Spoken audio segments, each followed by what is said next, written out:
감사합니다. 오늘 우리에게 주신 하나님의 말씀 고린도전서 1장 1절에서 9절 말씀입니다. 고린도전서 1장 1절에서부터 9절 말씀입니다. 제가 읽겠습니다. 하나님의 뜻을 따라 사도로 부르심 받은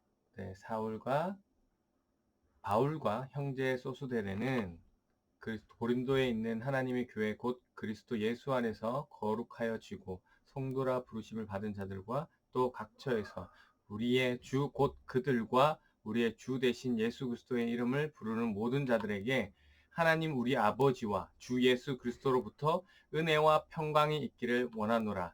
그리스도 예수 안에서 너희에게 주신 하나님의 은혜로 말미암아 내가 너희를 위하여 항상 하나님께 감사하노니 이는 너희가 그 안에서 모든 일 곧 모든 언변과 모든 지식의 풍족함으로 그리스도의 증거가 너희 중에 견고하게 되어 너희가 모든 은사에 부족함이 없이 우리 주 예수 그리스도의 나타내심을 기다림이라. 주께서 너희를 우리 주 예수 그리스도의 날에 책망할 것이 없는 자로 끝까지 견고하게 하시리라. 너희를 불러 그의 아들 예수 그리스도 우리 주와 더불어 교제하게 하시는 하나님은 미쁘시다. 아멘. 오늘도 주신 말씀을 통해서 오늘 우리에게 주시고자 하는 이 본문을 통해서 오늘 우리에게 주시고자 하는 하나님의 음성을 듣는 귀한 시간 되시길 바랍니다. 네, 오늘부터 고린도전서가 시작되죠. 네, 그래서 전사님이 배경을 보고 들어가도록 하겠습니다. 고린도는요.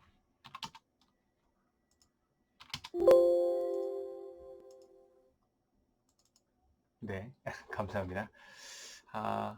당시 그 일대 시대에 로마가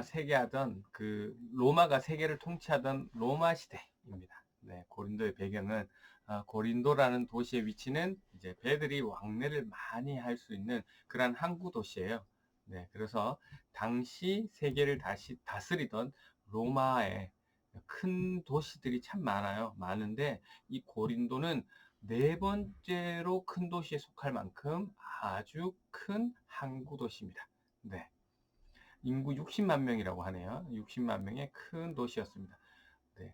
경상남도의 수도라고 하면 부산, 대한민국의 수도 하면 서울 뭐 이런 식으로 수도라는 표현이 조금 그렇지만 일단은 고 아가야라는 지역의 중심, 고린도입니다.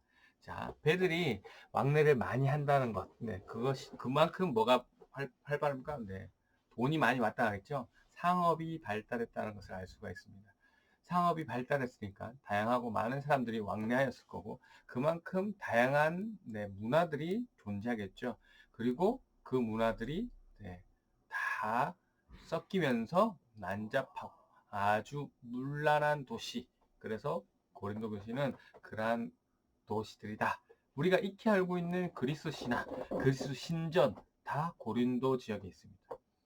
그리고 고린도 사람이라 하면 딱 뭐라 하면 당시 고린도 사람입니다 라고 하면 바로 음란함의 상징이었어요. 네. 그만큼 고린도 사람들이 음란함의 극치를 달리고 있었기 때문이죠. 아폴로 신전을 중심으로 해서 이 동성애와 또 여성 성직자가 낮에는 제사를 하고 밤에는 매춘을 하는 그런 시기입니다. 당연히 여러 나라 사람들이 모였으니까 지식들이 혼합되어 있고 뭐 여러분이 잘 아는 철학도 많이 발달되어 있고 신분이 또 계급화되어서 신분 상승에 대한 욕구가 엄청 강했던 그러한 시기입니다. 그래서 뭐 상업이 잘 돌았기 때문에 물질적으로 아주 잘 사는 동네였습니다. 그렇기 때문에 뭡니까? 그만큼 잘 사는 사람들은 잘 살았지만 못 사시는 분들은 되게 못 산 빈부의 격차가 심한 그런 도시였습니다. 바울은 어떻게 고린도 교회에 가게 되었냐?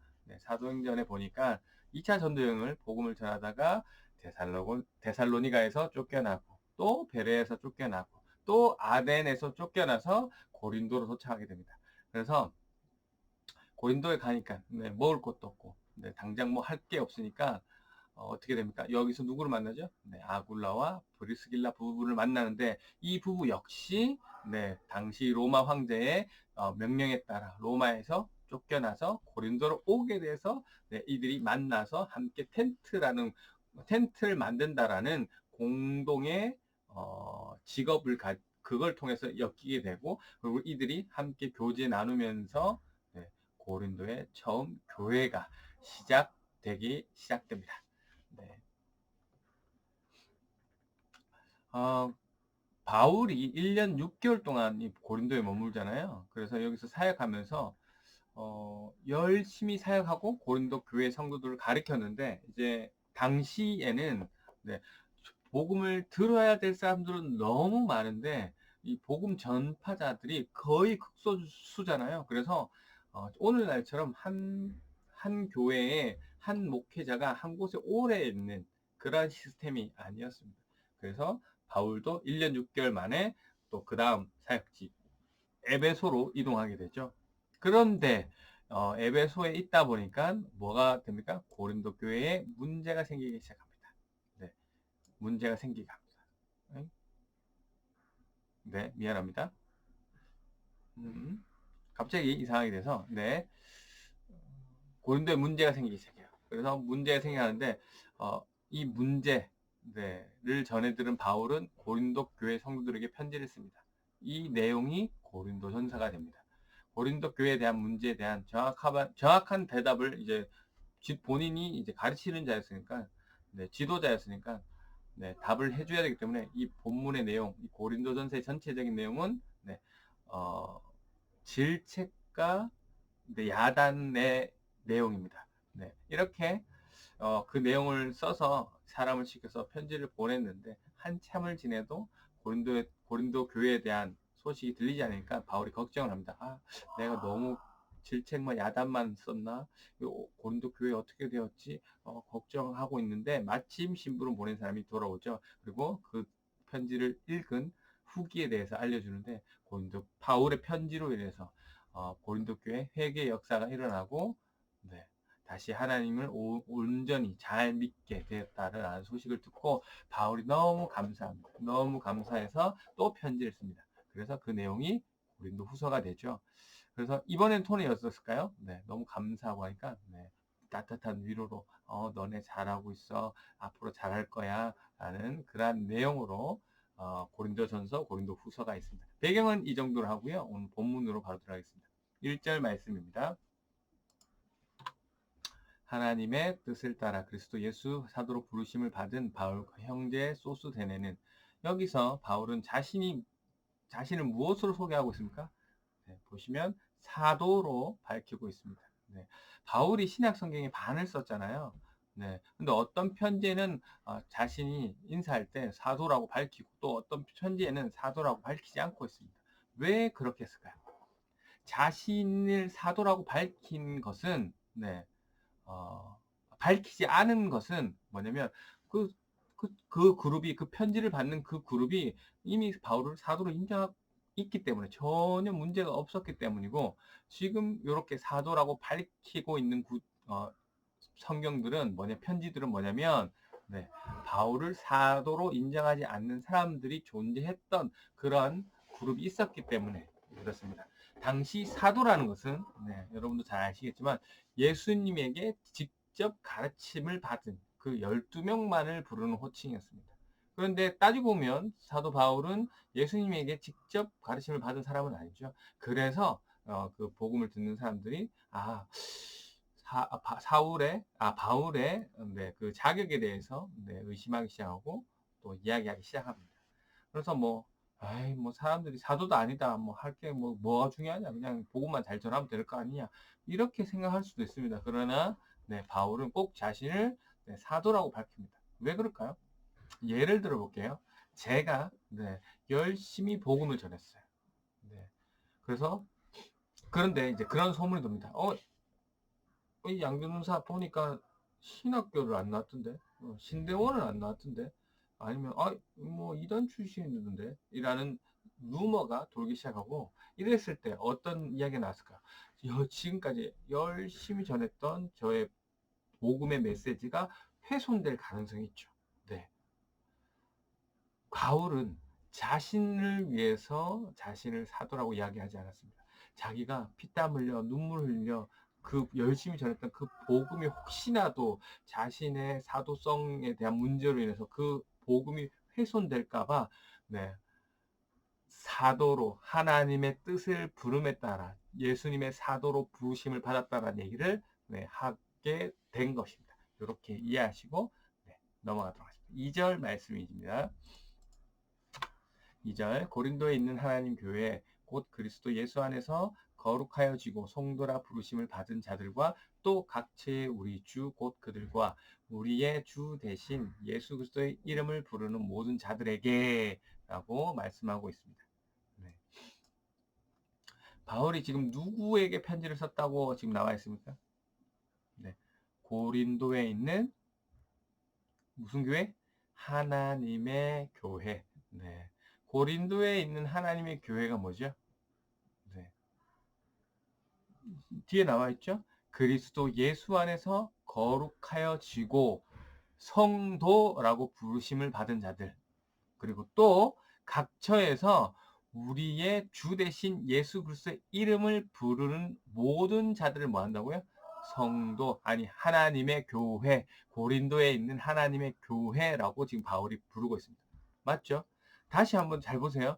바울이 이야기하는 하나님의 교회의 실체가 뭐라고요? 건물입니까? 아니죠. 성도입니다. 믿는 사람, 예수 그리스도를 이름을 부르는 주인으로 믿는 사람들의 모임, 성도입니다. 그런데 우리는 예전에, 오늘날은 그런 분들이 거의 없지만 예전에는 이 교회라고 하면 건물이라고 생각을 많이 했습니다. 그래서 예배당은 항상 거룩해야 되고 성스러워야 되고, 같은 말이죠. 그렇기 때문에 거룩한 예배당에서 하면 안 될 것들이 되게 많았습니다. 네, 예의상 뭐 존중해야 주는 건 맞는데 그게 너무 다른 면이 부각되었죠. 교회를 건물이라고 생각하니까 건물 안에서 기도하는 것이 예배당 밖에서 기도하는 것과 다르다고 생각했었죠. 또 건물 안에서만 거룩하려고 되게 노력했던 것 같아요. 네, 옛날에는. 네, 그래서 그 예배당 안에서는 조심하면서 건물만 벗어나면 구별되지 않는, 믿지 않는 사람들과 별 차이가 없는 우리들의 모습이었습니다. 네. 그래서 머리로는 하나님이 모든 곳에 있다고 하면서 몸으로는 하나님이 교회라는, 아니 예배당이라는 그 건물에, 네, 국한되어서, 네, 구별되지 않는 모습으로, 네, 살아가는 사람들이 어, 많았다라는 거. 그래서 많은 문제점들을 낳게 되었고 그 문제점들의 하나가 오늘날의 모습들이, 오늘날의 우리 잘못된 그리스도인들의 모습이 되지 않았냐라는 생각을 해봅니다. 교회란, 네, 건물이 아니고 뭐다? 성도이다. 네, 한자로 이 성도란 뜻이 뭘까요? 거룩할 성, 무리도입니다. 거룩한 무리죠. 그래서 여러분은 성도입니까? 네, 여러분은 거룩합니까? 네. 지금 이 영상을 보신 당신은 거룩합니까? 이렇게 직접적으로 누가 물어보면 우리가 조금 뜨끔하죠. 왜냐하면 지금 우리의 모습은 거룩하지 않거든요. 여전히 죄 많거든요. 맞죠? 여전히 연약하거든요. 여전히 나의 욕심이 붓긋붓긋, 나의 주인됨이 불끈불끈 올라오고 화도 많이 내고 나쁜 짓도 다 많이 하잖아. 나는 거룩하지 않으니까 성도가 아닌가? 네, 여기서 성도라는 것, 하나님께서 여러분을 성도라 부르셨다라는 그 성도의 의미, 네, 여러분의 현재 상태를 보시고 부르신 것이 아닙니다.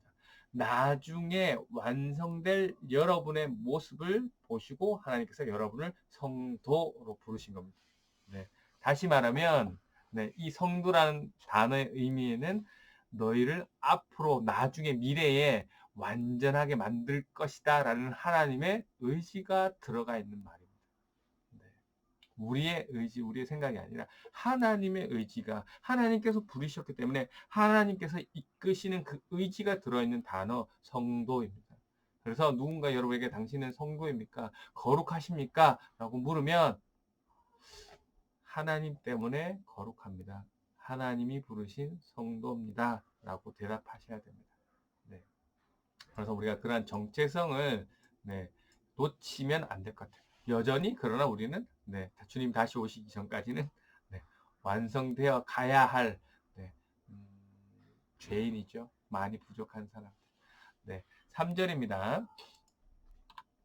하나님 우리 아버지와 주 예수 그리스도로부터 은혜와 평강이 있기를 원하노라 라고 하고 있습니다. 네, 두 단어가 나옵니다. 은혜와 평강. 성경을 보실 때 이 순서가 중요합니다. 왜냐하면 요 히브리식 상호, 네, 이분들은 먼저 나온 것을 더 중요하다. 나중에 나온 것을 조금, 그러니까 순서, 먼저 나올수록 좀 더 중요한 순서대로 기록해 놨기 때문입니다. 그거 기억하셔야 돼요. 여기서 네, 은혜와 평강이라고 하기 때문에 은혜가 먼저 나왔습니다. 그러면 은혜가 있고 하나님의 은혜가 있고 그 다음에 평강이 있다라는 말인데 3절을 쭉 보시면 아시겠지만 네, 은혜와 평강이 어디서부터 나온다고 되어 있습니까?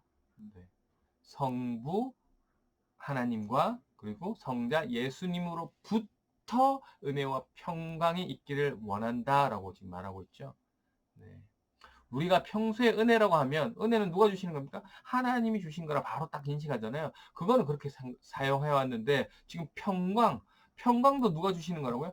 하나님 그리고 예수님이 주시는 것이다라는 것이죠. 네, 우리가 평강, 평화, 화평이라고 생각하면 그냥 아무 무탈하고 아무 사고 없이 그냥 평온한 상태를 이야기하는 것처럼 생각하는 경우가 있는데 아니죠. 성경에서 말하는 평강은 하나님과의 관계가 회복되는 것을 평강이라고 합니다. 네. 그래서 하나님의 은혜를 입은 사람이 하나님과의 관계가 회복되는 평강을 맛볼 수가 있는 거죠. 그래서 성도란, 네, 3절 말씀처럼 성부 하나님과 성자 하나님, 또 성령 하나님으로 나오는 은혜와 평강을 경험한 사람이 성도라고 이야기할 수 있습니다. 그리고 4절 말씀입니다. 4절 그리스도 예수 안에서 너희에게 주신 하나님의 은혜로 말미암아 내가 너희를 위하여 항상 하나님께 감사하노니.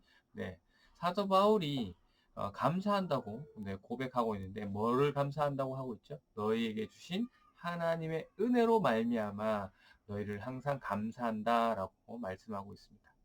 네. 어,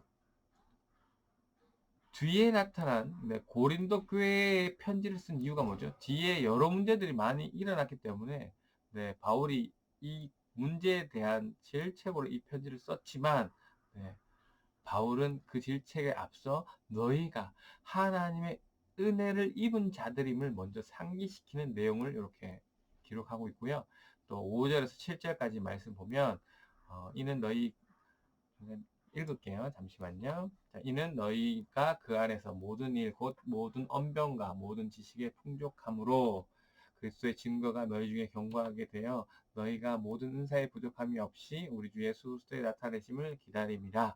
네. 너희가 그리스도 안에서 말하는 것과 지식의 이런 모든 것들이 모든 면에서 네, 그리스도 안에서 풍성하게 되었다. 그래서 그리스도에 대한 증거 말씀이 여러분 안에서 튼튼하게 자리 잡게 되었다. 너희는 모든 은사를 부족함 없이 받으며 다시 오실 예수 그리스도를 기다리고 있다라는 말씀이고 이어서 8절 말씀 주께서 너희를 우리 주 예수 그리스도의 날에 책망할 것이 없는 자로 경고하게 하시리라. 네.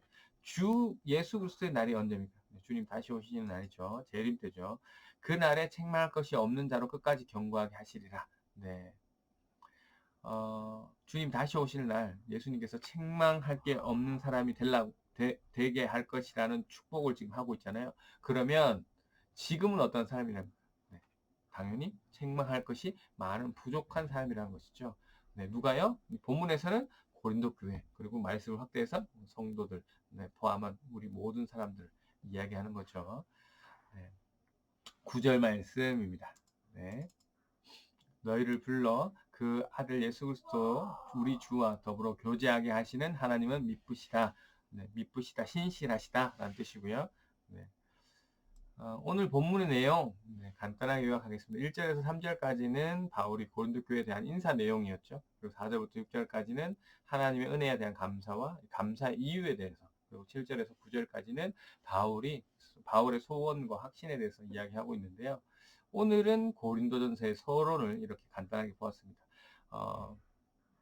고린도 전서의 결론을 먼저 말씀드리면 큰 주제라고 할 수 있죠. 고린도 전서는 교회 안에 일어난 모든 문제들에 대해서 율법을 기반으로 한 사랑으로 해결하라라고 쓴 책입니다. 다시 한번 해볼게요. 교회 안에 일어나는 모든 문제에 대해서 율법을 기반으로 한 사랑으로 해결하라입니다. 네, 이해가 되시죠? 그래서 고린도전서의 어떤 내용을 봐도 이건 너무 뭐라고 하는 건데? 라고 생각하지 말고 사랑이 들어간 율법으로 해결하는 거구나. 네, 율법이 빠진 게 아니라 무조건 사랑으로만 해결하는 것이 아니고 또 무조건 율법으로 정죄하고 죽여버리려고 하는 것이 아니라 사랑이 들어간 근거한 살리려고 이 고린도 교회 성도들을 살리려고 하는 율법을 근거로 한 살리려고 하는 행동들이구나라는 것을 우리가 이해하고 봐야 됩니다. 오늘 말씀 묵상하겠습니다. 오늘 바울이 고린도 교회에 도착했을 때 고린도 교회의 모습은 타락할 대로 타락한 모습이었습니다. 그리고 고린도 교회 성도들에게 편지를 썼던 장소, 어떤 장소였죠? 다음 목회지였던 에베소였습니다. 에베소는 고린도 교회보다 더 큰 도시였습니다. 고린도 지역보다 더 큰 도시였어요. 큰 도시 역시 뭡니까? 죄악이 가득한 도시였습니다. 누가 봐도 최악의 상황입니다. 동성애가 난무하고 성직자들이 매춘하고 매일 각종 우상들에게 제사하고 다양한 문화가 섞여 있고 철학이 발달하고 정말 문란했던 죄악의 끝을 달리고 있던 그런 도시들입니다. 그 도시, 이러한 모습, 바울이 보고 있었단 말이죠. 그 시대, 오늘날 우리의 시대, 다를 거 있습니까? 별반 차이가 없습니다. 그런데 많은 사람들이 우리 기독교를 보고 이 현재 상황들을 보고 기독교는 희망이 없다고 합니다. 기독교는 앞으로 점점 주로 없어질 거라고 이야기합니다. 네. 오늘 바울은 그 타락했던 도심 한가운데서 고린도 전서를 기록했습니다. 세상이 타락하면 타락할수록 바울처럼 우리는 그리스도인으로서 빛을 발해야 합니다. 여러분을 성도로 부르셨기 때문이죠. 여러분은 주님 다시 오신 날 완전한 사람들이 될 것이기 때문입니다. 오늘 일터에서 또 가정에서 또 교회에서 하나님의 의지가 들어간 성도로서 여러분의 자리에서 빛을 발하는 여러분이 되시기를. 그래서 하나님의 하나님의 교회를 완성해 가는 저와 여러분이 되시기를 주님의 이름으로 축원합니다.